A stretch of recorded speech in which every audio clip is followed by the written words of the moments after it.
See, okay, so Mark Carby's saying something very interesting, and we're coming back here with our just seems like lovely it's- special guest. Pauline Hawkins is here, everybody. In your brains, you can applaud. I'll applaud too. Yeah. So, Pauline, you were here 2 weeks ago. Is that correct? Yes, yes. And you were here promoting the fact that you wrote a book. So let's give people the cocktail napkin on you first before we delve into all of our amazing discussions that we were having off air in the last 3 minutes.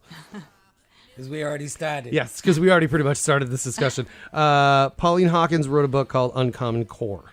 And let's tell people why you wrote this book and the kind of synopsis-ish type thing as to what it is. Well, I wrote the book because I was a high school English teacher for 11 years in Colorado Springs. And I started in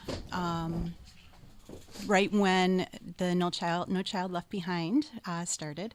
And I noticed throughout the years, the 11 years, that my students started to change. The way they felt about themselves, the way they felt about their futures. And and of course I can't say the exact cause of that is the standardized testing and the educational reform, but hey, it was pretty close. Yeah, all well, this stuff started happening right at the time that we started, demanding test results, and not only test results, but you were not you. The country was demanding a standard way of measuring each child's learning and educational value based on an answer on an exam that they were forced to be given in a certain exact way. Every single person was what it was almost like saying no child will be left aside, because it wasn't like they wanted anybody behind. They needed just everybody to be taught and assessed on the same level. Yeah, and they wanted them all to fit into the mold. Yeah. And so anybody that's been in teaching for a long time knows that there's no way that you can quantify what actually happens in the classroom, and that's what they wanted to do with these tests. Yeah. And you can't. There's so much more that happens. I don't know about you, but I don't remember anything I learned in high school, middle school, elementary school. But you know what I remember? I remember how much my teachers cared about me. Yeah. I remember creating these social skills through friendships and through relationships with my teachers and adults that cared about me, that helped me become the person I am today. And so that's why I wrote the book, because I wanted people to see, to break that myth that was, being just perpetuated out there through media, through the government, through whatever it was, that this is the only way that we could fix our education system. And it has nothing to do with it. No. We are, we are teaching our children, whether we're parents or whether we're teachers, we're teaching these children more than what's inside of a book.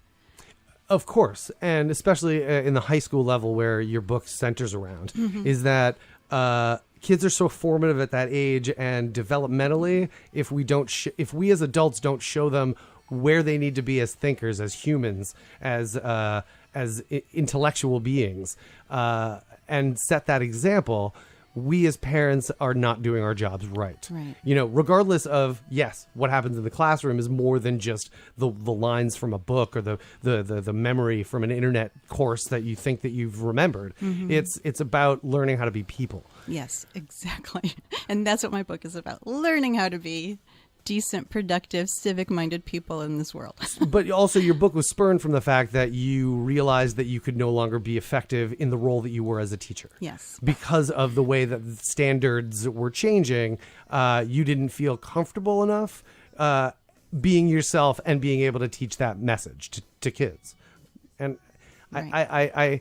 I hesitate to use the word kids because they are your children. All of your students become your children, but they're not kids by any means in the realm of how you describe each one of them in the book. Yeah. I'm hoping that when the second edition comes out, you'll have a follow-up like companion novella that gives you updates on the kids or the students that you've had, because some of them I really want to know what happens, and some of them clearly by the way that you've written them into your book, you didn't hear from them, and it's very sad. Yeah. And it's a way of reaching out.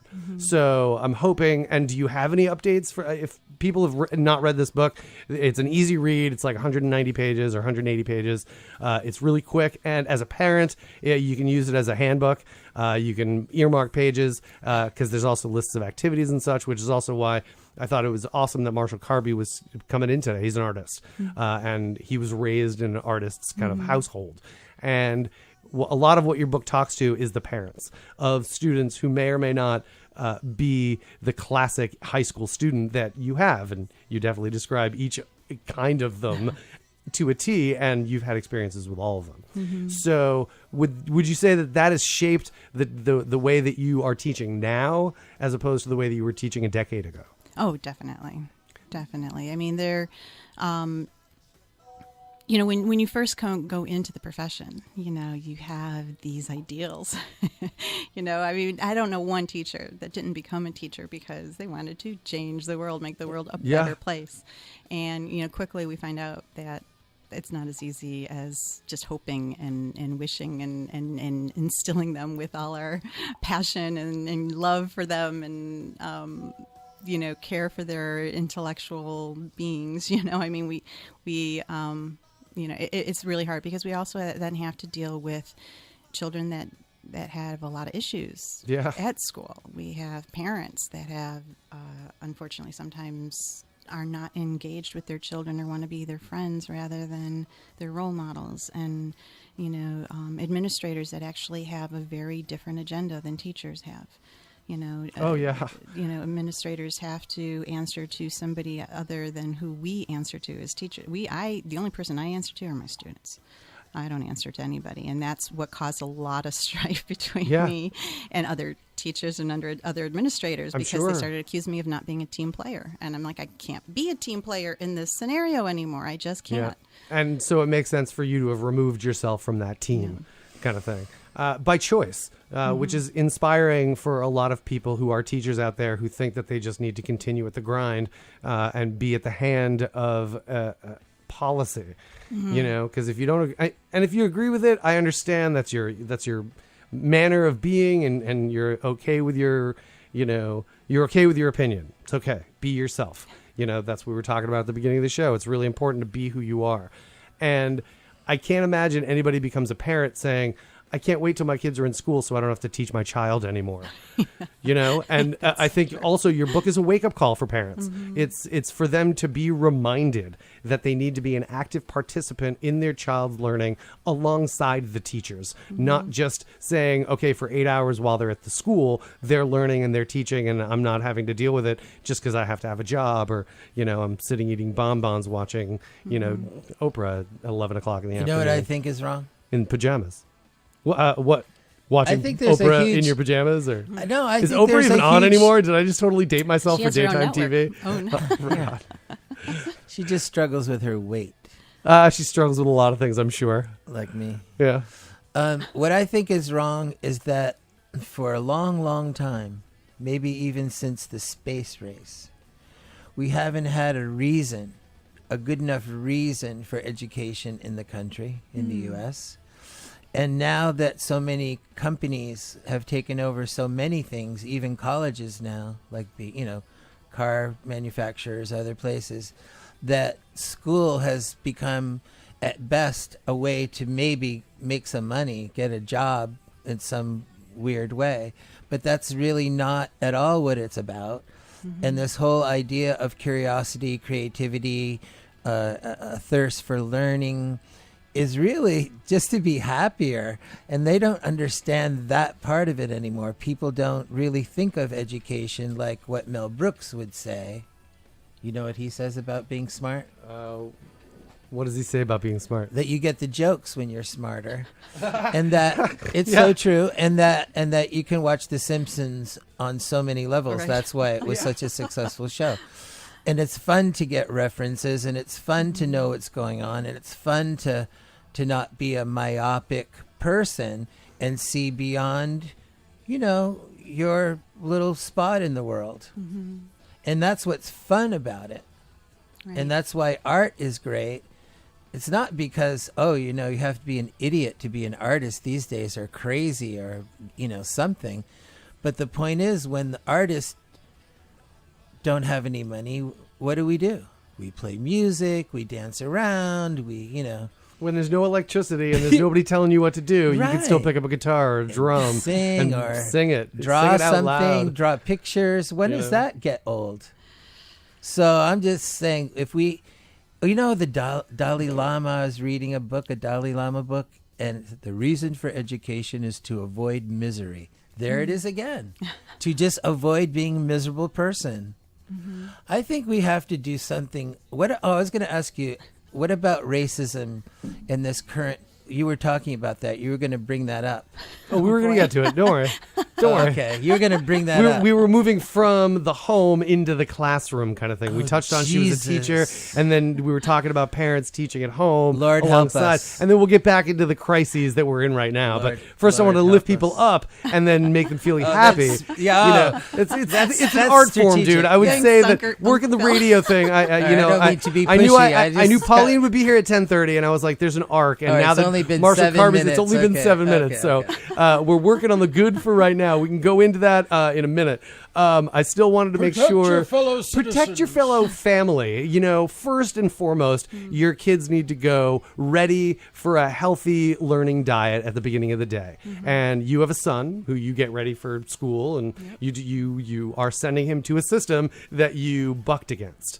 So how do you prepare him for every day? I know his needs are very specific, and what he does is very unique into himself. So on a broader scale, how do you prepare him for that battle? I don't want to say it's a battle, but it kind of is in anybody's case. Well, number one, my son knows that he will never take one of those standardized tests. I will opt him out again. I have been opting him out since third grade. And when it comes down to whether, when a teacher, and I've had this in the past, I haven't had it yet at the middle school here in Portsmouth, but if it comes down to whether, he needs to learn a certain skill immediately so that he can do well on a test or not, and it's pushing him and stressing him out, I let him know, don't worry, bud. I have faith that you will get it eventually. Don't know when it's going to be, but you will get it. And I let the teacher know that, hey, he's not taking the test. So let's stop pushing him. He's not ready. And as a parent, you have Yeah. to be stalwart about your Yeah. thoughts and opinions towards your child's education. Yeah. You cannot just sit back, and if you disagree with something, you can't not say anything. Yeah, you we've given too much power over to the schools in that respect, and the other part of the problem is that then they expect teachers to fix everything, and I don't expect a teacher to fix anything in my No, son's life, no. in my life. There's no way. It's not about fixing the child. It's about fixing the environment for which the child can learn in, and that is a teacher's job. Yeah, absolutely. And on a personal level, I just. That hit me really hard in the face, especially with the inspiration that is you from taking a job where you were comfortably doing what you love to do and removing yourself from it because you didn't believe in it. So that's a really important lesson for people to learn, that you're never too stuck to get yourself unstuck. Right, exactly. Based on beliefs or anything. And that goes along with the tone of what's going on in our country right now. Whereas in schools, people are afraid to send their children to school, regardless of political affiliation of any of the administrators, teachers, or people running the school. There's still not really a calm, comfortable environment for kids to learn in, whether they're bringing outside sources of media and the news inside, or that the fact that we're trying to teach no bullying isn't working. Because kids will still be kids when there's no adults around. Right. And it's the parents' job to teach kids to be kind and good people, not the teachers' jobs, because the teachers are there to facilitate other learning. And that's one of the things that I do in my classroom. I do with any child that I encounter. It's this whole idea of empathy training. We don't teach our children what empathy is anymore, let alone give them opportunities to show it and to act it out. Do you think that would be harder now? Oh, yeah. Yeah, because Because of we have so much leadership? blame going on. Oh, yeah, I think the bigger issue is we have a lot of bullying going around Yep. from adults, right? So how do children learn the most? through role models.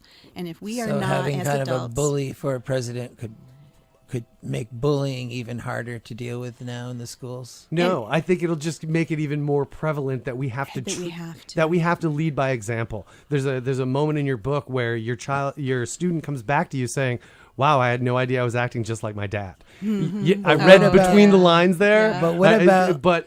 I've seen it in myself. But what about the spike in bullying yesterday? The spike in bullying is directly related to their parents not explaining to their children that other people can have different opinions at different times and it's okay.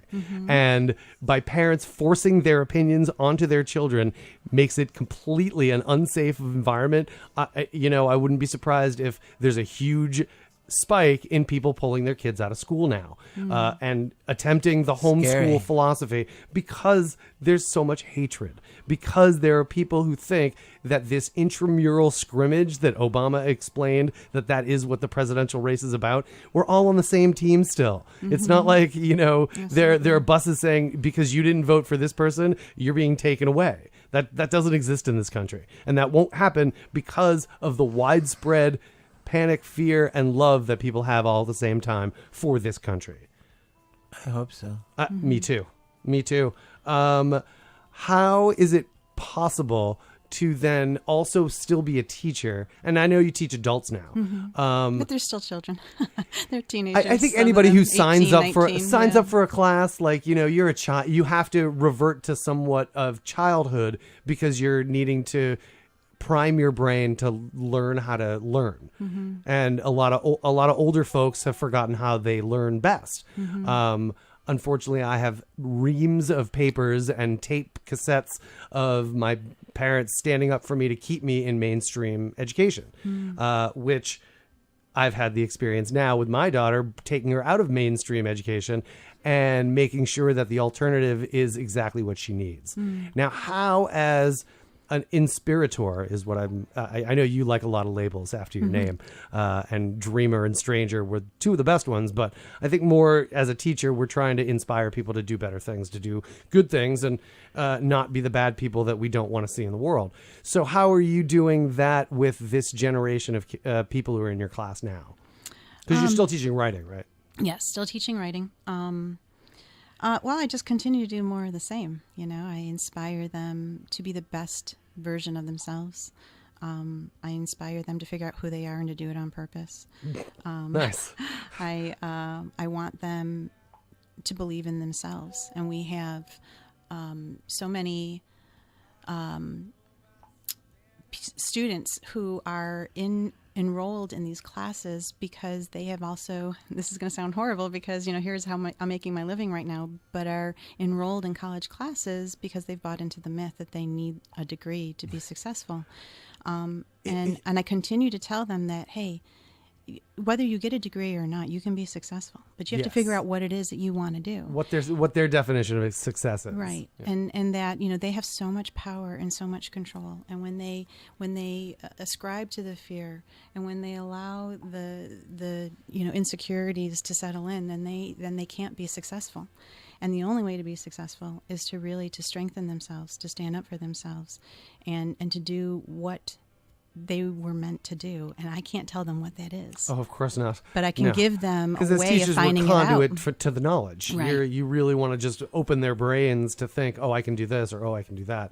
I had a huge problem with my father who, no matter when I said what it is, hey, this week maybe I want to do this, he always cynically broke it down saying, oh, well, you got to do this, this, and this first. Are you prepared for that? And I'm like, I just wanted to draw a picture, Dad. Or I just wanted to sing a song, man. Really, I don't want to go to Berkeley. That's the manly thing to do. In a way, it's because men have to fix everything. He was a manly man. He definitely tried to be that guy for me. And I've said it a number of times. The story when he finally let me down was in my 20s. And I was like, I would have rather known that my dad was fallible in my, teens. He was raising me by himself after my mom passed, but it would have been nice for him to admit it to himself that he could be wrong. Whereas I didn't learn it until I was an adult, and I was like, oh, what a jerk. I revel in the moments where I get dad fails because my daughter gets to see that. it's crucial for for kids to think that their parents are awesome, but it's also okay for them to see them fail, and to see their learning curve, and you know? also as adults to admit to it, that we have made mistakes, and but the beautiful thing about mistakes is we can learn from them. Yes. And we can become better people, and we can then see those things in other people and help them to develop strength and learning abilities from their failures, and we can't pretend that we're perfect. Ever. Oh, that's true. No, we cannot. Speaking of perfection, when are you going to start running for political office? Like, that was one of my awesome zingers. You, not especially, but No, I know you're waiting another decade. I would never do that. No, I mean, after reading your book, it's like you should be a lobbyist for education, or you should be thank you. on the front lines, like duking it out with the people who say, this is okay, and you're saying, no, it's not. So is that something you're interested in? I know that's a terrible question to ask. But is that something you're invested in for the next phase? Because I can't imagine... And don't take this the wrong way, that you enjoy teaching. I know you enjoy teaching. Love teaching. But it doesn't seem like you're as passionate at teaching at the place that you're teaching now. Finding a passion has always been something that I glean from your book. But also, you have to teach people, and you have to, impart knowledge. Is politics in your future at all? I don't know if I would say politics, but definitely continue to be an advocate for education. Right I would on. never stop doing that. That's one of the reasons why I continue to write on my blog. It's another reason why I... Which you can find at PaulineHawkins.com. Exactly. Reason why I love doing radio shows. Why I will do those always, and I write. I say that my writing is just a bigger classroom, and and then I continue, and where my strength is, I believe, is where I can encourage people to stand up, and I do. I have so many former students that are doing amazing things. And getting involved in politics, and getting involved in being a person to stand up for what is right. I was reading one of my former students from Colorado, Sam, was talking about how he was just devastated over the election, and he realized that as a white Christian male, his vote didn't matter as much if he doesn't get involved, if he doesn't use now his knowledge and his compassion and his understanding of the world in order to change it. And that this is a wake-up call, I think, for all of us.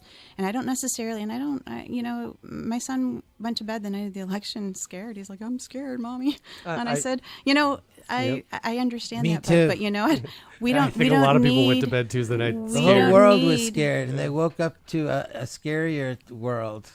I don't know if that's necessarily true, though. I think what's Jesus. happening is we have, All right, Hold it, okay. Cheez-Its. Hold it. All right. we have an Okay. opportunity now to my become gosh. people, instruments of change, and that's where my platform is. Yeah, of and that's course. what I talk to my students about, that regardless of whether you voted for Donald Trump or you voted for Hillary Clinton, it doesn't matter, or a third party.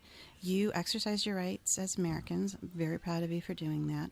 And now it can't stop there. No, and You the need to do leader something shouldn't now change with your this. behavior. Exactly. You should continue Exactly. behaving in the same compassionate, honest, and amazing Americanized way that you can be, so Okay. so that the leaders of this country can see that the people want love. We want compassion. We want honor among thieves. All right. You know what I mean? So what okay, do you contraband, bring no, it. I'm just saying, so what do you say Yeah.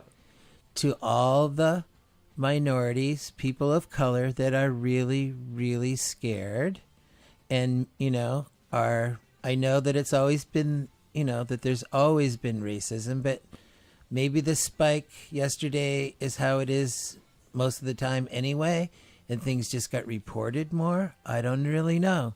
All I know is that I know that a lot of people I know in other parts of the world, around here, black people, homosexual people, gay people, whatever, all of it, that are really, really afraid. So I'm just saying, what do white people say to them? What do people that are saying it's okay, it doesn't matter? Oh, it it's matters. No, wait, it's not different. You know, don't be scared. Everything's going to be okay. This is a time to express love. I'm not talking about the people protesting against the president. I'm talking about the people that supported the president that are lashing out the day after, doing some really heinous stuff. It's really happening. I don't mean to be a bummer, but it's a total. I'm not the only one that's. I'm not making it up. No, and I'm I not just saying feel you're like making it's it a up, dude. gorilla in the room, and I was so excited to have somebody here. It's like, what? You're a professional. You know what to say. What do we say to them? What do you say to those kids? If you want to They defer come to up me, to you. Pauline, that's totally fine. I Yeah, totally I'll let you understand. take this and jump Yeah. in when I Okay. get there. No, well, Okay, if, Marsh, Marsh, if a student I- came up no. to you and said, I'm scared. All you can do is you can let them know that when they're in this so-called safe place that is supposed to be school, Right. that all they can do as teachers is to teach the goodness. We can identify it. We could talk about the gorilla in the room, and you can say, yeah, there's a gorilla in the room, but most of the time it's perpetuated by other outside forces that have no influence on you in this little circle. Do you know what I mean?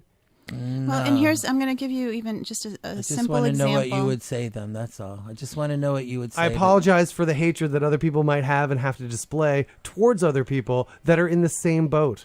It's not like what I'm saying is that people who are displaying the hatred are like taking a sledgehammer to the bottom of the boat that they're on. Right, but we're all on it together, though. Exactly. That's So what I'm all saying. you can do is apologize and lead by example and perpetuate the love, man. Well, that's all I'm trying to do, and I don't even know why I had to force this into this conversation. Seems like a natural part of what's relevant and our responsibility on the air to do.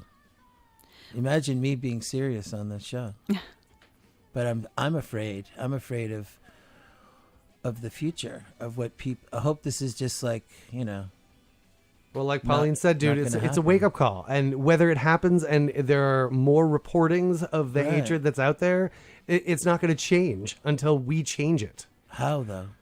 By standing up for other people. Exactly what we've Right. been saying for the And, last you know, half an hour, teaching our yesterday- children that there's goodness and greatness in the Well, world. teaching in and teaching them themselves, to so they can stand go- up and protect their friends and everybody. And fear has no place here, though, because if we are afraid, then we are not going to stand up for those people in the moment. Yesterday, I subbed at the high school, at Portsmouth High School, and there's a case where the student, I don't know the whole history, but all I saw was that, he was trying to be helpful to the substitute teacher, which is not a cool thing to do. And students started harassing him for it. And, just saying really mean, nasty things that felt like it was habit for them, like they could talk to him this way. And all I said was, hey, what are you doing?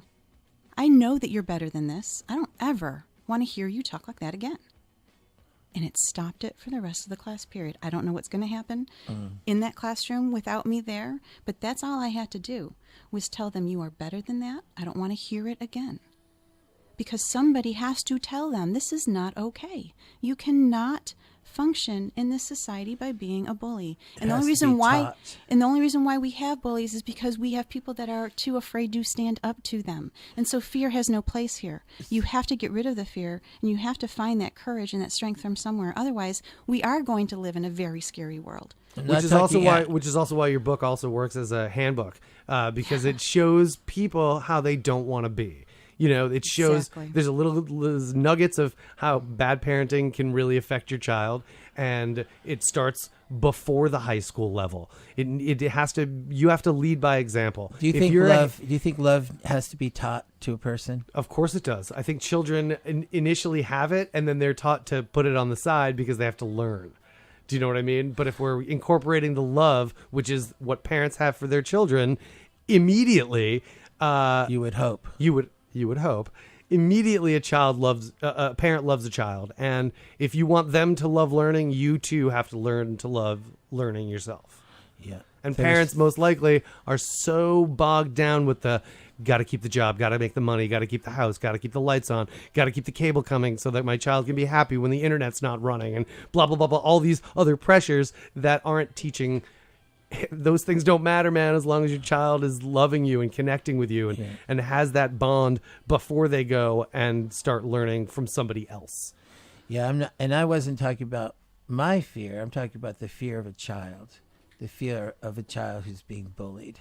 Well, and how that's bullying exactly is sort of, like we say, it can't become part of the okay. norm. Well, I think a lot of that is this scathing scar that we've all worn over because of the internet. And because of social media, we can then figure, oh, it's okay to say something. Oh, it's okay to put something on the internet. But in reality, it never goes away. The thing about words, as opposed to a Facebook post, is words are said and heard and interpreted a completely different way than the person might have said them. Whereas on the internet, if you read a post that somebody posted, regardless if they delete it or not, it's still out there and it still exists in the digital realm. And I think kids, specifically the kids that were in your classroom, name calling the sub helper, which is, I was never that guy. I was always the subservient. I was always trying to be the troublemaker growing up, and I see that there was a lot of elements of me in your book as well. But you get it when you have a substitute, it's almost like you have a day off from your normal teacher. So you want to see, and of course you want to see the envelope that you can push, right? I fell in love with our substitute teacher. Did you? Yeah. I loved her. Can I go back to the whole bullying please thing do, for a yes. second? Because, not only do we need to stand up for people that are being bullied, but we also have to teach our children how to have thicker skin. I think that's the other element right now that we are not doing. And one of the things that I will teach anybody who wants to learn that is feeling like, I'm being abused, I'm being hurt, is that, number one, it's none of our business what other people think about us. Even if they decide that they have to shout it at us. And if they think that if we're horrible people, okay, you can think that. But what matters is what you think about yourself. And you have to strengthen your inner being before you can do anything about what other people are doing. Learning to ignore name calling, but also being a strong... And standing up for yourself. Standing up for yourself and Yes. understanding that a bully says words to you to make themselves feel better and make you feel worse. Mm-hmm. If you don't feel worse by their words, then they're not being a bully. That's right. And if you can hear it, process it, and be like, I don't really agree with you about that about myself, I'll look into it. Yeah. And if you actually take it on kind of more like a sponge kind of thing rather than your words hurt me, reflection, deflection, then you take it in, you process what they're saying and understand that it makes you an easy target. So process that and move on from it. Right. Right. I think that's why a lot of the reasons why I love going to my wife's family events is because everybody makes fun of everybody else. And it's so surface, and I think it gives you that thicker skin that it's so integral. And it's showing our younger generation, because there's a lot of nieces and nephews that run around, and they hear all of it. And I'm like, out of love, you can see that it's okay to I don't want to say it's teasing. It's playing, and Right. you're playing with the words that are coming out of your mouth so that people can hear it and understand how enjoyable that Don't can they be. call that passive-aggressive behavior? Yes, that's exactly what they do there, Dr. Carby. I'm just- Here on the award-winning I Uncle didn't Phil know. Music Show, intelligent music for you and the whole family. We're going to play a song, and we're going to come back. It's 11 o'clock, 106.1 FM, Portsmouth Community Radio. We're here with artist extraordinaire Marshall Carby and author Pauline Hawkins here on the award-winning Uncle Phil Music Show, intelligent music for you and the whole family. Because people.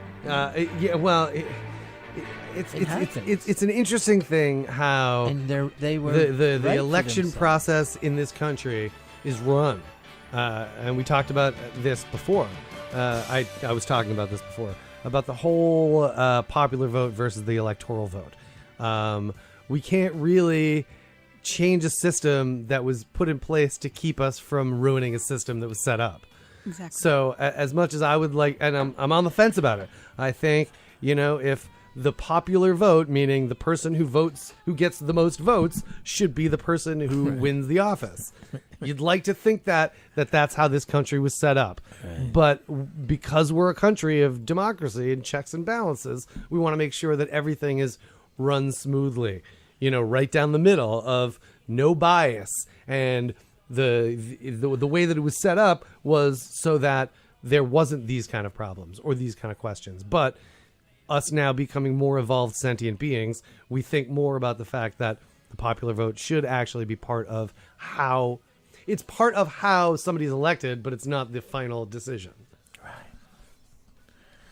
Which is the same thing, coming back to Pauline's book about teaching, is that your teacher should not be the final decision on how your child is taught, which most parents, I really want to urge parents that have not read Uncommon Core, and they can, I always forget the subtitle because I want to say 32, but it's 25. Yeah, because there's 7 bits that you leave out. You didn't leave out, you just didn't present it with this grouping. I can assume that the second edition will also have updates on the students that you've had and what amazing work they've done. Hopefully, maybe somebody else will write a sequel saying being taught by the Uncommon Core Inspirator. Like the next chapter of this book that would be great. the student who was affected by you and then became a teacher and had similar experiences using your book as their handbook, and then saying, well, Pauline said this, but I think you could also do this, and maybe extrapolating and bringing another angle to your book that you wouldn't have thought possible as a teacher. That would be amazing. I would love that. So you've written this book, and I would say self-promotion is the hardest part of any kind of finished product, but the first word in it is self. So how do you take care of yourself when promoting this book about teaching people about being better parents and being better students? I'm sorry. How do you take care of yourself when you're met with people who don't know how to be better parents to their kids about teaching and all that? So how do I promote this book to parents? Yes. So that they, that was an excellent question that somebody asked me right when the book came out as well. Because he said, I think I'm a pretty good parent. How do I now? I might not get as much out of this book because I'm already there, but I know there are parents around me. How do I get them to read it? And that's the difficult thing. If people don't think that they need the help, how are they going to pick up the book and try and help themselves out as well as help their children out? And so my answer to that is that the book can work on many different levels. One, for those students that are out there that maybe don't have the right parenting, they can read the book and they can learn a lot on their own. And on what they would need to ask of their parents to be involved in their scholastic experience. Right. And then to continue on in their education if they wanted to go on to college or, get a job or, career, profession, whichever, that they could use this book to help them get the skills that they need so they can be successful there. It's also teachers can learn from the book. They can read the book and they can learn how to help in the classroom. Are there any schools that have hired you to do teacher trainings yet? Oh gosh, I would love that. Because I see that exactly being what I would part love of a to do next with this step. book. Mm-hmm. But it would have to be clearly at a charter school or at a school that's not the mainstream. I can't imagine any superintendent would sign a check saying, "Oh yeah, this lady's not coming to our school." Yeah. And it's not, no offense to you, it's the fact that you're almost teaching the way of how mainstream schooling is destroying our kids' way of learning, not the way of learning. So teaching teachers, teaching parents, or teaching students. Right. And then that parent element.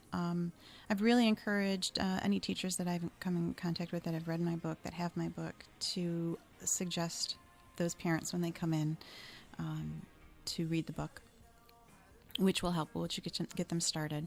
But people get very angry. Like I had a woman that got angry about that I must be one of those teachers that hates kids that are different or something like that. And I'm like, how did you get that out of my book? I don't understand. But she was assuming that because she wanted to, and I feel bad even using this word, but enable her child in the school, that I am one of those teachers that would have made that difficult for her to continue doing. And yes, that's exactly right. That is the kind of teacher that I am, because I want to empower your child. I don't want your child to go through life, get to 18 years old and then you push them out the door and say, okay, I'm done with you. You go live. And then they can't function because they haven't been making any decisions. They've been enabled their entire lives. I was a victim of that. Yeah, that's hard. A lot of children except for me, I walked away from it because I wasn't given the correct and the proper tools that I needed at that time. Mm-hmm. And in a lot hindsight, of people kids are protected and not prepared for life. Exactly. And as a parent, you have to go back to the Finding Nemo model, where the parent has to allow things to happen to the child for them to learn. They're not just going to learn it because you say it. I have that experience, and I'm sure I'm going to get it even more now that my daughter is in a safe, awesome schooling environment for exactly what her needs are. But I would have never felt comfortable putting her in a public school now that I know that who she is now wouldn't survive. And as much as I could say it, the cruelty of children when adults aren't around is prevalent in every society, and you can't change that unless you teach it at home that it's not okay to do that. But the cruelness of children, even in front of adults, is what's made it worse, I think. Or the cruelness of adult to adults in front of children, and them seeing that that's how you act as an adult. There are many times when I'm saying things to my wife in a heated argument of volume and emotion, and I see my dad. I could look in the mirror and be like, there he is. His voice is coming out of me. I hear the rough grumble that I would hear sitting at the top of the stairs late night after I was told to go to sleep, and hearing them argue, because that's we often become our abusers. Oh man, I would love to face my tormentor, but unfortunately I cannot. So all we can do is create and perpetuate more love. And in the light of current events, not because of, it's got to be the love show. Yeah, that's what's... It's the I don't understand how that parent could have understood that you don't like people or you don't like kids. I don't know. And because it seems that your classroom is a very much, here's the information you need to know. How can I help you get up to where you know it? Right. Not in a level of standards kind of thing, but these are the things I'm teaching in my class, and these are the things you got to learn while you're in my class. Right. Where can the two meet? And there's so much more time than the 49 minutes that they actually are paying attention in your class. And even out of that 49 minutes, you get maybe 22 at best. And unfortunately, that's how it boils down. In an hour's worth of whatever, you're really only gleaning 22 minutes. Unless you are a master teacher. Unless you're a master teacher and you know how to manage your classroom and you know how to manage your students, but you're not supposed to be managing them. That seems more of a problem solving thing, whereas you need to promote and let them flourish as the learners that they are. Right. And because now there's so many different learning styles, how challenging is it for you in the college setting that there are so many different people who don't know how they learn? How do you present and teach those people? And I hesitant to say those people because they're just the other people in the world that aren't the three of us. Manly people. Well, I am teaching. I have the gamut, from all the classes that I'm teaching. Students that are going to be straight A students no matter what, and students that are going to struggle. And what I'm discovering at the college level is those struggling students have a lot of gaps in their education. And it's really hard to get them at the college level when they have those gaps. I have to constantly say, in a college classroom, take out your notebooks and your pencils and write this down. And I said, I don't understand why I've had to say this. We're past the midterm point, and I'm still saying this. I don't understand why. Nobody doesn't make any cares. sense Well, it's to not that they me. care; it's that they don't know how to learn. Yeah, they And haven't maybe been they're- taught that that's that- an important element in their That should actually be written education. on your whiteboard behind your head. If you don't have your notebook out, you're not ready to learn. Exactly. You know, like Exactly. that should be part of your checklist. You sit down, your purse is away, or your jacket's off, your thinking cap is on. And I do that every time. Like when you're ready to learn, you need to have your thinking cap on and your study shoes and your lucky pants and the sweater that may or may not be a little too tight on you because that helps the flow of blood going through your body so that you can concentrate on what it is you're trying to be taught. If you go to a movie, you want to be relaxed because you're trying to glean something from it. When you're lying in bed reading a book, you have your glasses on, you have your light, you have other things that are helping you get from that to the next point that you'll be changed because of it. Other challenges in when promoting this book for having people to understand that it's not a finger pointing, it's a shining light. Yeah, shining light. It's also a plea for collaboration. Yeah. Teachers, parents, and students. We're the three that matter. And we need to stop the noise that's coming from the government, from even administrators. Another reason why I probably wouldn't be invited to those schools. Yeah. But we need Yeah. to, but the three of Well, us 'cause they're- need yeah. to come together and say what's most important is the education of our children. They And- need a reason, though. They need a reason for it. Well, Now, I is don't that know because what the way we other were reason that raised we before have. we become parents is that we think that when we become parents, we'll be different than our parents, but then we never really are? Yeah, because we learn by example. I It's hard learned to a lot turn of away from things it. in spite of my parents, Right, of course. and despite them, I've become a much better person than I think that they were, but I still have a lot to go. I And still have a lot we to fall learn. back in our default setting when we're emotional, when we are Man, the fact that you tired. call it a default setting is so perfect because Yeah. it is it everybody turns on their computer, everybody opens their phone, and you as soon as you start from the moment go, you're programming. You're changing the settings, and utilizing that default setting is so not great for parents to do. Right. But it's so appropriately defined. So thank you for pointing that Well, out. and that's what we have to do. I mean, going back to your earlier discussion, what we do about the world that we woke up in, we have to get off our default setting. Yeah. We have to now start becoming active in the world that we want to live in. And if we aren't going to do that, then unfortunately we deserve the world that we live in. Right? And Wow. Yeah. In a way, if we sit and do nothing and just complain, then it's our own fault. Yeah. I don't think that racism is the fault of the people that are discriminated against.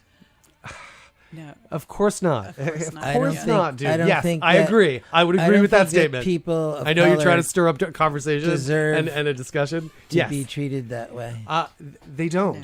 But that's I'm the just problem saying with that, racism and the fact that when you support it by any means necessary, Right. you are giving more fuel to that. I think you support it by not talking about it. Exactly, and I'm trying to do it delicately because these are safe You're doing hours a on the great- radio, you're doing a and great it's job. during the day, and people I know have the day off, and a lot of people have probably, and no offense, Pauline, have tuned out because normally I'm a music show, but when we get into heated discussions, There's going to be at least 4 people there's out going to be there. at least 4 people out there who are listening, and I appreciate you 4 right there. This is 106.1 FM Portsmouth Community Radio, WSCA. This is the award-winning Uncle Phil Music Show. I'm hoping there's a third award coming up, but not sure after this show. That though, no offense to anybody in present company. This Stop song is called picking on "Read." me. I'm not picking on you, Marshall. I'm the Oh, and I read this book. It's fantastic. I read it just now. Nice. It's amazing. Nice. The award-winning Uncle Phil Music Show. This song is called "Read to Me" by the Cat's Pajamas. Because if you are reading to your children, you are the Cat's Pajamas. Here on the award-winning Uncle Phil Music Show, intelligent music for you and the whole family. About it. I feel strongly about letting people know that it's okay to talk It's all about my anything fault. I with your blame kids. myself. Talk to your kids. Read books, read the news. Make sure that if they're afraid, that you can tell them that it's going to be okay eventually. Because eventually, when your kids grow up and they don't see this immediate bullying hatred in their faces, they'll be adult enough to be able to stand up for themselves. Call a police officer who, if something's happening that's illegal, that they can stand up and do something about it. That's what we can do, is teach our children how to be better people than the people who are perpetuating the hatred. Exactly. Yes? Is that it? I'm not saying it's a solution. I'm saying it's the next step from, excuse me, all the anger that's out there. Love is the answer. It has to be, right? You can't legislate it. You have to teach it. It's something that people need to learn. Children that are abused at home, who, for whatever reason, are neglected or what have you, they have to.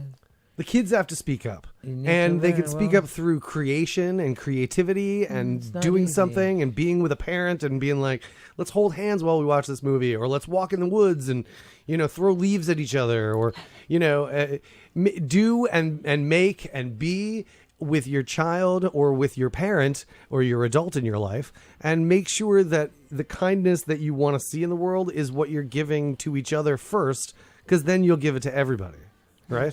All right. Yeah. Yes. Okay, wow. I think I might have actually convinced Marshall Carby of something, which is a really difficult thing to wrong. You're the puppet. do. Wrong. Let me do it like this. Nice. Wrong. Nice. So, Pauline, you're no longer a stranger to this show, and I know that teaching is something that you love to do. Yes. You also like to write, and you like to convey your thoughts of teaching through your writing. So you post online. Is it a regular thing? Is it a once in a while thing?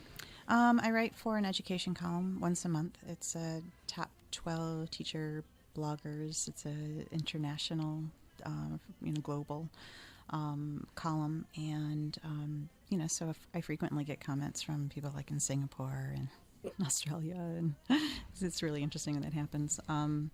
So I do that once a month. I am in the process of, I have a children's book that I'm getting illustrated. I just finished a screenplay. Oh, nice. That I'm hoping something will come of that. And I am currently writing a book about my son's cancer battle. Oh, right on. So I have a lot of what is it? Irons in the fire. Irons in the fire, I have exactly. a lot of, and in different directions too. So And I you- have a lot of people wanting another education book, but I have all these stories inside of me that have to get out first, I think. So here's the here's my pitch. Is that when reading your book, I thought there are elements of amazing educational, inspirational movies throughout the years that I've watched. Lean on Me, Finding Forrester, the one with Coolio and the Gangsta's Paradise. What's that one with the Michelle Pfeiffer? Oh yeah, that was just Dangerous Lives. Thank no, you. is it? No. It's called Dangerous Minds. Minds, yeah. Yes. Yes. So, do you see your book turning into a screenplay? I absolutely did while I was writing it. You did. Absolutely. And you saw it as a movie, like that Yes, kind of a I thing, did. I right? did. Who would play the part of you in the movie? Oh gosh, Who would you cast? who would I cast? Oh boy, I wish I would have had a little more time to think about Oh, no, that no, one. no. That's the best part about this section of the yeah, questioning is we've already gone through all the important and, meaty stuff, and now we can go a little surface. You know who I absolutely adore is Jennifer Garner. Oh, I right on. think- I I could think see that. she Yeah. could play me well. Nice. Now, is that your screenplay? Was it an adaptation? No, Okay. that should be something I do next. Because there's the creative element of the turning your book into a movie, but the other way is, would you ever think about doing a documentary expose about the educational system of America called Uncommon Core, and showing the lines of parents who are doing the traditional and parents who are doing the non-traditional, kind of like a This American Life meets Michael Moore in a way. What I'd like to do along those lines is I would like to show, because I know that everybody is very turned on by choice right now. I want to have that charter school option, that private school option, and I really believe that. And the one of non-school and the option. non-school, I also want unschooling, unschooling, non-schooling. I love that option more than I think unschooling, homeschooling, and those places where students can get together and be taught by parents, and taught by their peers. By their peers. know? I think those kinds of schools are absolutely amazing. And there are some amazing charter schools out there and some amazing private schools. But my question is, and it always has been, if we can have those kinds of school systems in private schools and in charter schools, why can't we have them in public schools? Why can't we do the same thing in the public school? We cannot destroy what our founding fathers wanted for this country just because now privatization is the important key element and choice is the key element. What do you we think do with it's- those children that don't have the money, that can't go into those I think those therein choice is areas? there's your answer right there. It's all about the ching. You know, it's the Yeah. fact that the government sees every different child's learning style expenses. They see it at the bottom line, and they can't afford to offer it through the mainstream, which is why once you realize the mainstream has nothing to offer your child, you need to find it for yourself, whatever the cost.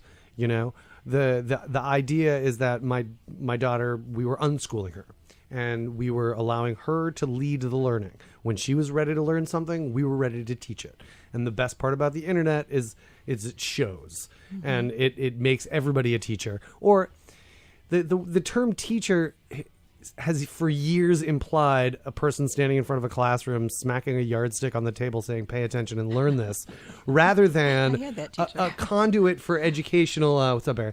A conduit for the learning.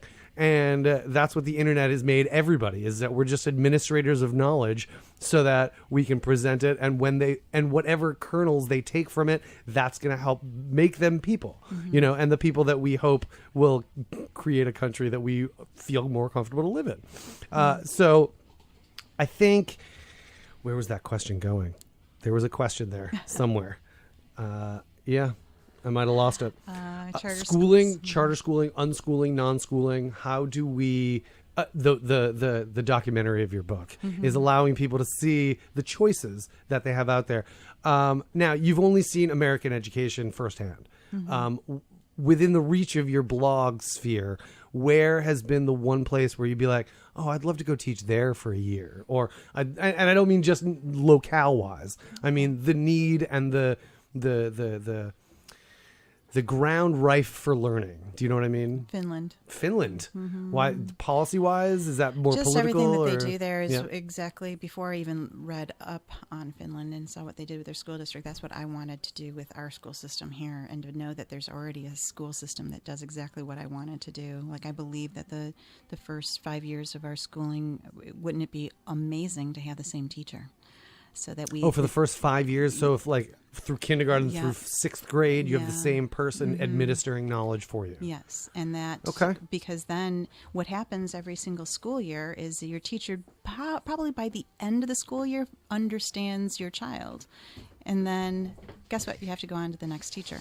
Yeah. Wouldn't it be great if that teacher then could, continue on with the education and say, okay, remember where we left off? Let's, continue. Or I remember how you learn best. We're going to continue doing it that way for you, because that's how you learn best. And, of course, we would have to have a great teacher, Yes. a teacher that gets along well with those students. And that's, Yeah. that's the other problem is that. Well, that's also the greatest part about homeschooling, is that you do have the same teacher, and there's no Exactly. vacations, and there's no taking breaks, and chances are they know your learning style. Yes. So do you think that it's more of instead of standardized testing, it should be more generalized assessments first before administering something that's supposed to measure their intelligence and their learning quotients? Well, it's not that I don't believe in testing. As a teacher, I created a lot of tests. But the greatest part about those tests is that I knew it was on there. Where in these standardized tests, we can't even look at the tests as teachers. So you just and have I to can't- amass them a bunch Yeah. of knowledge and say, hope this works for you. Go Right. ahead. And then I can collect data and see where my students were struggling. I could reteach that, whereas I can't do that. But does that then become the controlled environment or the controlled element of the test, whereas that's what the government's trying to hold back in a way? Yeah, they're trying. Because they fear cheating. Yeah. And and they that's don't always want- the fear with any kind Right. of testing. Right, and that's the thing. I mean, yes, I had students that taught, but the idea, if they were going to, or I'm sorry, I had students that were cheating on those tests, but if they were cheating themselves, Of course, that's and always so- the term of cheating is always self-reflective rather you than know- versus the other person. But when then you have a situation where on these tests that the adults were cheating in order to get higher scores because of the pressure to Yep. to keep the school open or Well, to for keep the their evaluation jobs, of the to keep, teachers, right, it's to all keep their about jobs. job self-preservation. Right, and then that becomes the issue, that the test is the issue rather than what the student is learning and whether we are reaching that child. And where that needs to happen the most, I think, is at the elementary school and even through middle school. And then once they get to high school, they can start to choose what direction they want to go in. Yeah, and I've always thought that there should be a 13th grade where you go and before you're starting the next phase of your educational career, because by the time you're 18, you've been going to school for more than a decade, so why shouldn't you go explore a job opportunity that may or may not craft your future and might show you, oh, I thought I wanted to be this up until here, but then I worked for 6 months as a lawyer and I was like, I don't want to be a lawyer, I want to do this. Give those 18-year-olds that time to really process. Right. I also thought that there should be kind of like a 13th grade camp where you go and you hang out with a whole bunch of other high school graduates and you talk about what other people from different parts of the world are doing, with the next phase of their lives. I always thought that you should get kicked out of the United States for a year when you turn 18. No, not kicked out. No, you can't. Government funded Right, 30 exploration. grand, 30,000. Yeah. You're out of the country. You cannot Is that come enough? back 30 for a grand? year. Now, are you talking about when you were a high school senior back in the dark ages? What are you talking about? I wasn't even born then. I'm saying that they have to leave. They can't come back. Yeah. Well, not that they can't come back, but they have No, to go they can't come explore back for a year. For a whole year. You're talking about calendar year, like as soon as they Yes. the day they get their tassels and the thing, 365, then they're bye-bye. gone for another Gone. year. Yeah. To go travel. Now, how do you They decide? can go to Canada. I don't They care. go to Canada. They just anywhere. can't be in the U.S. Somewhere Period. not They in have the to see United how States. it's run another place. And see how it's run. No, Exactly. I totally agree. Can they have contact with their family? Do they get to Of come home and course. visit for holidays? What do you mean? People are on Facebook now. It's like you can't go anywhere. You don't. Well, yeah, with the fact that like the whole you can character be right in development. somebody's palm of your hand kind of thing. The whole idea of going to a foreign country and being lonely and having some kind of character development doesn't even exist anymore. But what if when you graduate go high school, anywhere. all you aspire to do is sit in your basement and write blog posts about things that you read on the internet? It's a free country. They can do what they want. But you're saying 13th grade would give them 30 grand and kick them out of the country. They can do. You can do that anywhere. What if they're agoraphobic or they're planophobic and they can't get on an airplane? Oh, they can, Put 'em on a boat? I'm sure have a lot of Put them on a submarine? a lot of special cases where people are so afraid they can't leave their cellar. Yeah, well, and it's not. Maybe Or it's their not cell afraid. phone. Maybe it's a comfort zone. I felt very comfortable lying in my basement on the blue couch. Which was terribly uncomfortable from the '70s. It reeked of, mildew and my parents' various parties that they had in the '70s. That could have You know, caused some kind of... oh, believe me, dude. Yeah, that basement definitely changed me for the better or for the worse. What else can we talk about, Pauline? What do you want to Racism. talk about? Do you have any events that you're going to be reading at? Any stuff that's coming up for you before the end of the year? Nothing that I have scheduled right now, Right on. but things pop up, Yep. and always willing to appear anywhere, everywhere. Right on. So to backtrack, before you wrote this book, when you left the school in Colorado, you had a little bit of notoriety, a little bit of news blip, flash in the pan awesomeness, because of the resignation letter that you wrote. Yes. I read it. Did you? Pretty impressive. Pretty much the way policy should be written like the way that you said, I'm not going to take this anymore. And it reminded me of, did you ever watch Welcome Back, Kotter? Mm-hmm. There was an episode where Arnold gets on the radio and he says, wasn't go to your even born windows then. and scream out the window, I'm fed up, Arnold, and I don't care who knows it. And we were not afraid, what do you do after the attention dies down? That I can't imagine was something that you wanted, because you were ready to just slink away and go do your thing back here in New Hampshire. And it's impressive when somebody, for me, decides to take a career turn. And you decided to take a career 180 and say, I reject this system. I am not going to be a part of it, and peace out. And you were ready to just peace out until you got attention. Right. So how do you take care of self after a bunch of people wanted to talk to you about your rejection of everything? That was very hard. I remember getting the emails and the phone calls, and it was really. I cried. I literally. Yeah. No, that's okay. I kind of locked We cry myself for a reason. in the bedroom and cried because I'm not ready for this. Who am I to do this? Kind of thing. And I had to just realize that, okay, here's my opportunity. This is the platform, and I'm doing this for my students.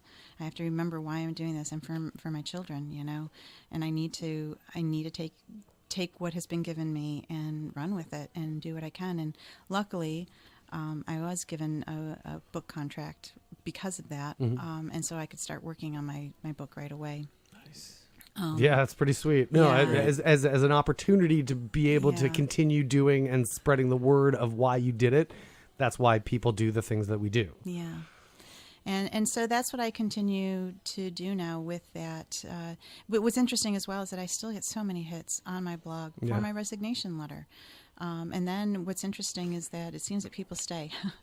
Oh, right on. They'll hit my it's the resignation reason why letter, and then they keep on open the reading. door and then they're entering and they're staying with you. That's Yeah. pretty cool. And then I'll get a comment, maybe even a week later after they've, read my resignation letter and say, I came because of your letter, but I'm just intrigued. And then, my Animal Farm lesson has been getting a lot of attention. Oh, lately. yeah. Oh, the book itself is a lesson in itself, but knowing how to break it down so that the developmental brain can develop that idea and know that that's not what you strive for in the world, unless that is what you strive for in the world, and then it's a handbook. But the way that, and you bring it up twice in your book for both reasons. Right.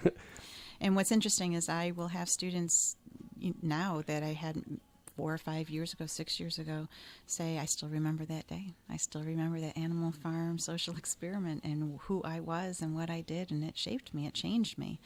And that's important. It's important because if we don't know who we are, we can't move forward. We'll be stuck as the same person. Or you'll be growing as the person that you don't know what wants what it wants. The Greeks invented that.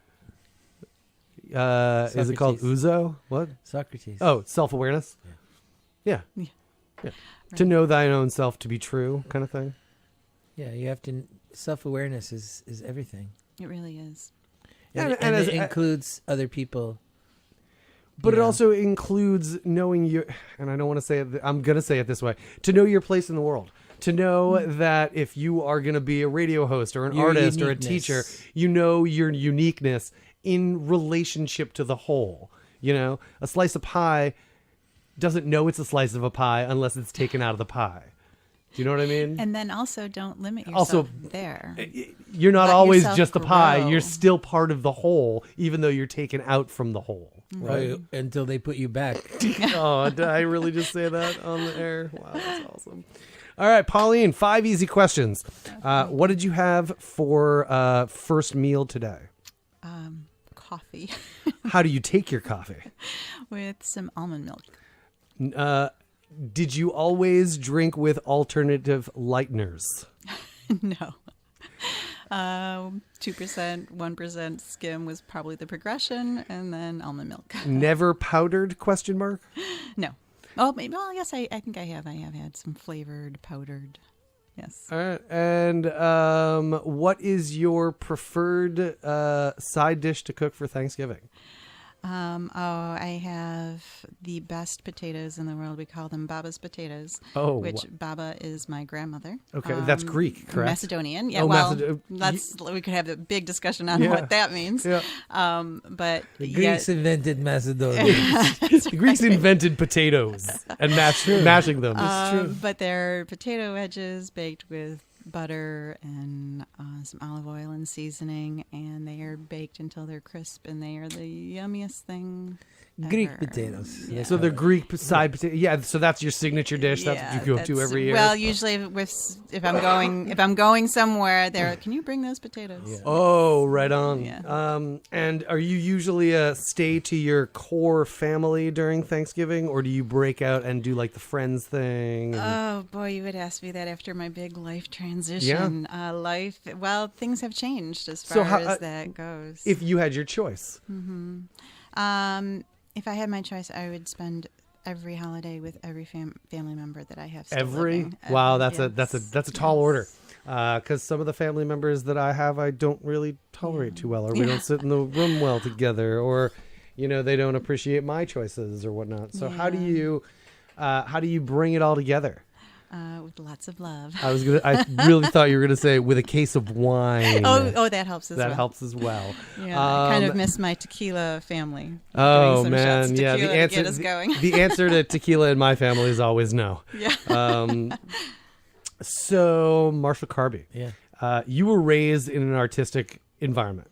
true. Well, I know some of the people who helped shaped your upbringing, and they seem very artistic. Mahatma So- Gandhi, Well, he wasn't at your house. I'm talking about your house down the street in Carby, New Hampshire. Jerry Williams.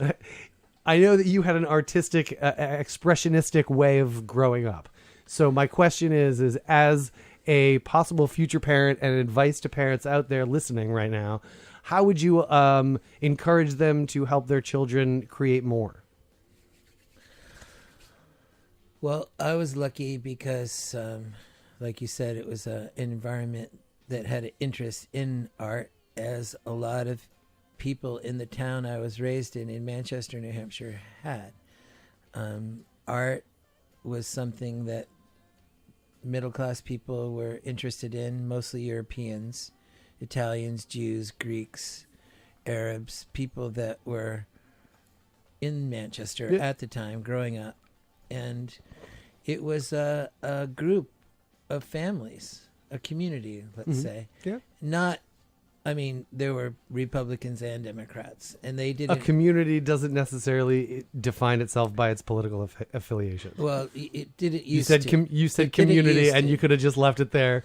Well, I'm just saying I'm because talking about that's you one and of the, that time in I'm your sa- life. Yeah, I'm saying that that's the difference. Yeah. In other words, how can I tell somebody something in a world where that kind of world no longer exists, where art is not understood as something that can make your life more fun, where art is being taken out of schools and seen as the icing on the cake, when in fact it's the fountainhead of all ideas.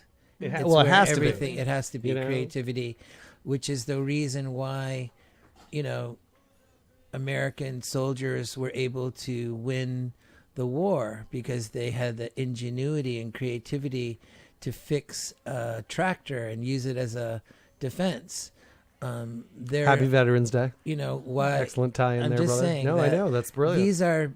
These are not militaristic notions. No. These are ideas that are deeply rooted in my Greek heritage that come out. There's a level of decency and kindness and beauty in life that we've earned as people over thousands of years. And I know it goes in cycles, but this has got to be, like you say, something good out of this cycle. All I can say to parents is protect your children, especially if they're of color, especially if they're unique and they stand out from the norm.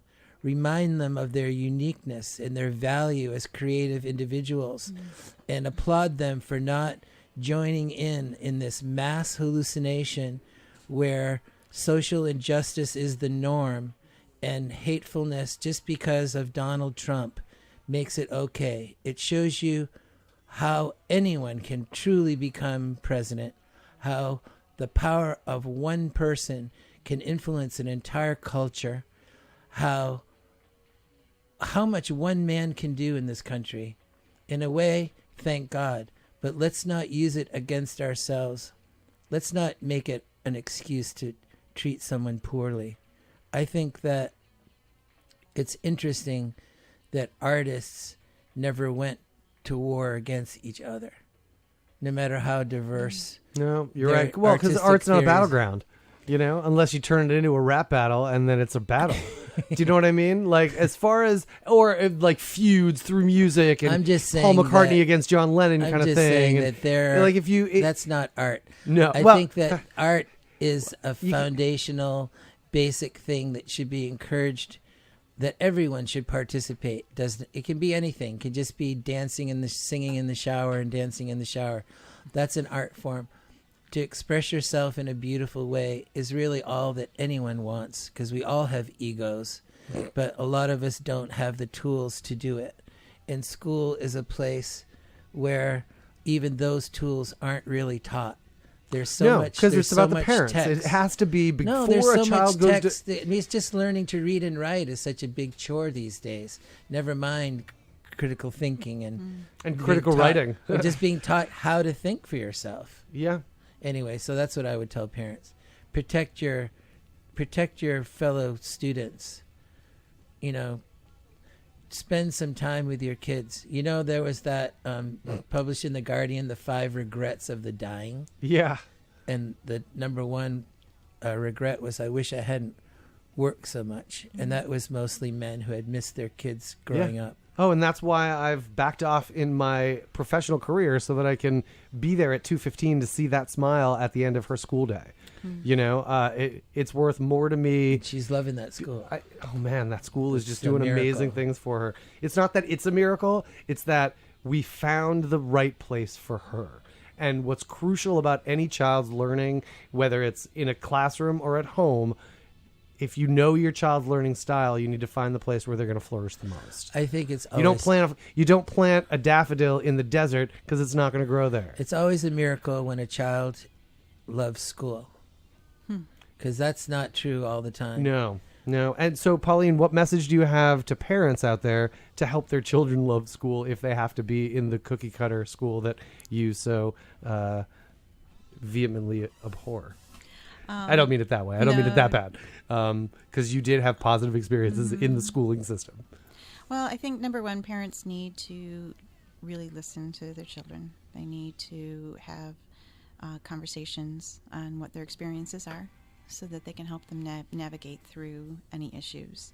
I think parents need to have a great relationship with the teachers and the administrators so that they can communicate effectively there and express their children's needs. But, as far as with my son, there's very little. I think he's listening right now too. Hey, bud. Hi, Ian. Oh, by the way, I meant to let you know that, and I was going to tell you off air, but since you just said hello to him, you're invited next time. Nice. So I wasn't He would love sure that. I was going to breach that subject with you off air, but since you brought him up, Ian, next time I expect you to come down, buddy. That would be amazing for Right him. on. But there's very little that I don't know about what goes on with him, and sometimes it might take him a day or two before he shares it with me. But once he does feel. What, do you have his better room and- bugged or something? No, he's just really open with me, and he shares his feelings, And- and I encourage it. I And try. that's manly. I think it's manly. To be open sensitive and honest open, and I be do. sensitive, absolutely. It's I the do. new man. It's the new manly. Yeah, that's not new. Well, It's kind and it's... Well, no, it's part of his education, though. Yeah. He needs to learn how to express his feelings and And you're not his talking about just your thoughts. son. It's everybody in general. Yeah. Everybody needs to know how to do that, and it helps him to become a healthier person by knowing how to share. But I also need to be a healthier person in listening. I need to listen without judgment. I need to listen without snap judgments and decisions on what's going to happen with that information. Yep. I need to seek to understand first before I make any kind of decisions for my son or for his schooling or for how I'm going to present myself to the world. Honestly, I'm not perfect at that. I've made plenty of mistakes, but I learn from them. And there's no handbook for right Right. or wrong parenting. It's you do the best you can with what you got for as long as you can. Right, and then once you know better, you do better. Exactly. But every happy family is the same. If they're happy and they call themselves a family, then they will be the same, That's right. right? But what that looks like is different. Exactly. And what it looks like on everybody's plate is different. And what I'd like to tell all my listeners out there for listening this farly is you look great in that outfit. Those shoes totally match. Did you get a haircut? Have you been losing weight? You look great, and you should smile more. And we all love you. I want to thank Marshall Carby for hanging out at any time. Pauline, I want to work you into a segment, maybe monthly, where you come back and you update people. I mean, you're already a blogger, so people can follow you. They can find all the information about you at paulinehawkins.com, spelled like it sounds. And thank you so much for hanging out with this and me. Why didn't you ask me what I had for It was breakfast? my Because I've done pleasure. 5 easy questions with you in the past. We've done that years ago, dude. I don't need to ask you 5 easy questions. Nobody I know what you ate. cares. We all love you, and we all care about you, Marshall. Thank you, And now Pauline. that I know you, I love you as well. And look at that! Oh, You bam! love A new love of Marshall Carby. I'm just trying to spread the gospel of Carby. We got some music before the end of the hour. You know what I wish for? I always wish for peace. And today is You no better different. wish for it today, I'll tell you. And today is no different. I hope you guys have a great weekend. Barry's up next at noon, and he's going to tell you how it is. So we'll see you next week on the radio, and I love you all, and we are all Gumby. Be nice. So be nice.